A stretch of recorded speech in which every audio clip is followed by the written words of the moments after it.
1990's heroic trio has a dream cast. Anita Mui, Maggie Cheung, and Michelle Yeoh, all at their peaks. What could possibly go wrong? Well, everything and nothing. Heroic Trio is a completely gonzo superhero film made back when superhero films weren't cool, with characters nobody's ever heard of, played by actresses everybody has heard of, and a really bizarre story. The police are investigating a series of baby kidnappings. As it turns out, a cave-dwelling sorcerer, known only as the Evil Master, is behind the crimes, hoping to find that one special baby who can restore Imperial China as its new emperor. The rest of the babies will serve as the new emperor's zombie slave army. Yeah, we're already off to a crazy start. The Evil Master has trained a superb fighter, the Invisible Woman, played by Michelle Yeoh, as his chief minion. Invisible Woman finds her nemesis in Wonder Woman, played by pop music icon Anita Mui. Wonder Woman lives a quiet life by day as the wife of a police captain who himself seems like a superhero, at least for the first few minutes of the film. Meanwhile, a punky mercenary known as Thief Catcher, played by Maggie Cheung, spins around the city on her motorbike and generally annoys the police. You'll never believe this, but this unlikely trio of superheroes fight each other, and then they realize they can't achieve their goals alone, but only through the power of friendship. Normally, I would say don't expect any surprises, but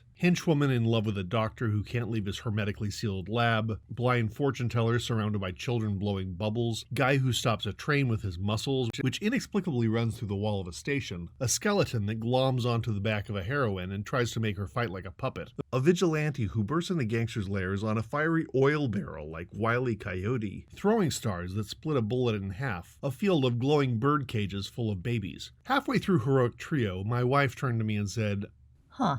I did not expect this." I had sold her on the film based on Michelle Yeoh and Maggie Cheung. But it gets pretty crazy. The Chinese-style craziness could have fit into Tsui Hark's Zoo Warriors of the Mystic Mountain, plus you've got a lot of wuxia tropes and kung fu action. But several critics have also noted that the unnamed city looks a lot like Gotham from Tim Burton's first Batman, and the tone is closer to wacko superhero films like Swamp Thing and Darkman, movies that at their time did not have a roadmap for adult comic book films, and made up as many entertaining things as they could. I can't call Heroic Trio a good movie, but I can call it an awesome movie. And yikes, that cast, those costumes. I would call this a guilty pleasure, but I just don't feel guilty.